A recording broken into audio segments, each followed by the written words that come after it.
Hi guys, stranger things season 5ல 4வது எபிசோட்ல பார்த்தோன்னா 2 தரமான சீனை காமிச்சிருப்பாங்க. அது முதல்ல பார்த்தோன்னா வெட்னாவோட என்ட்ரன்ஸ்னு சொல்லலாம். வெட்னாவோட என்ட்ரன்ஸை பார்த்ததுமே எல்லாரும் பயங்கர ஷாக் ஆகி கதிகளையும் நின்றுவாங்க. அது மட்டும் இல்லாமல் வெட்னாக்கு 11க்கு இருக்கிற அதே பவருமே பார்த்தோன்னா அவனுக்கு இருக்கும். ஸோ அது இல்லாமல் அந்த பவரை வச்சு அங்கே இருக்கிற மிலிட்ரி ஃபோர்ஸ் எல்லாத்தையும் அடிச்சு நொறுக்கிடுவான். கடைசியாக வில்ல பிடிச்சி உன்னால தான் எனக்கு இந்த பவரே கிடைச்சதுன்ற மாதிரி சில விஷயம் சொல்லிட்டு அவனை தூக்கி போட்டு ஸோ வில்லோட ஃப்ரெண்ட்ஸும் அப்படியே விட்டுட்டு போயிடுவான். ஸோ அதுக்கப்புறம் பார்த்தோன்னா அந்த டீமன்லாம் பார்த்தோன்னா அங்கே இருக்கிற வில்லையும் சரி வில்லோட ஃப்ரெண்ட்ஸும் சரி எல்லாரையும் அட்டாக் பண்ணுறதுக்காக ஸோ 4 திசையிலையும் சரௌண்ட் பண்ணி அவங்களை அட்டாக் பண்ணுறதுக்காக வரும். அந்த டீமன் கிட்ட மாட்டிக்கிட்டு எல்லாரும் சாவ போகிறாங்கன்ற சுச்சுவேஷனில் இருக்கும்போது ஸோ என்ன பண்ணுறதுனே தெரியாது யாருக்குமே.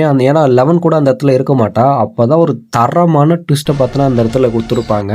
ஸோ நீங்களே பாருங்களேன் இந்த வீடியோவில். ஏன்னா சடனாக பார்த்தோன்னா வில்லியம் வெக்னா இருக்கிற அதே பவர் வில்லியம்க்கு கிடைச்ச மாதிரி ஸோ அங்கே இருக்கிற அந்த டீமன் எல்லாமே பார்த்தோன்னா கண்ட்ரோல் பண்ணி ஒரு மாதிரி மேலே தூக்கிட்டு எல்லாரும் கழுத்து கை எல்லாத்தையும் பார்த்தோன்னா முறிக்கிடுவா. ஏன்னா அந்த டீமன்லாம் பார்த்தோன்னா அவங்க ஃப்ரெண்ட்ஸ் எல்லாருமே பார்த்தோன்னா அட்டாக் பண்ணுறதுக்கு கிட்ட போயிட்டு இருக்கோம். அந்த டைமில் பார்த்தோன்னா அந்த பவர் அவனுக்கு அன்லாக் ஆகி ஸோ அந்த இடத்துல எல்லா மிருகத்தையும் கொல்ற மாதிரியான விஷயத்த காமிச்சிருப்பாங்க. ஸோ பயங்கரமாக இருக்கும். பயங்கர கூஸ்பம்ப் சீனாக இருந்துச்சு. நீங்கள் பார்த்தீங்கன்னா வேறு லெவலில் கூஸ்பம்ப் சீன்ஸ் உங்களுக்கு கிடைக்கும். உங்களுக்கு ஸ்ட்ரேஞ்சர் திங்ஸ் சீசன் 5ோட டவுன்லோட் லிங்க் வேணும் அப்படின்னா இன்ஸ்டாகிராம் போயிட்டு மிஸ்டர் ஆலன் கவின் சர்ச் பண்ணிங்க அப்படின்னா நம்மளோட சேனல் வரும். ஸோ அந்த சேனலில் பார்த்தோன்னா பயோவில் ஸோ நம்மளோட டெலிகிராம் சேனலோட லிங்க் இருக்கும். அதை லிங்கை கிளிக் பண்ணி டெலிகிராம் சேனல் ஆட் ஆகிட்டு ஸோ நீங்கள் இந்த ஸ்ட்ரேஞ்சர் திங்ஸ் டவுன்லோட் பண்ணி பார்த்து என்ஜாய் பண்ணுங்க கைஸ். தேங்க்யூ. சப்போஸ் பயோவில் இருக்க லிங்க் உங்களுக்கு ஒர்க் ஆகல சம்திங் ஏதாவது ப்ராப்ளம் அப்படின்னா நீங்கள் கமெண்ட் பண்ணுங்கள். ஸ்ட்ரேஞ்சர் திங்ஸ் சொல்லிட்டு கமெண்ட் பண்ணுங்கள். நான் உங்களுக்கு டேரெக்டாக லிங்க் ஷேர் பண்ணுறேன்.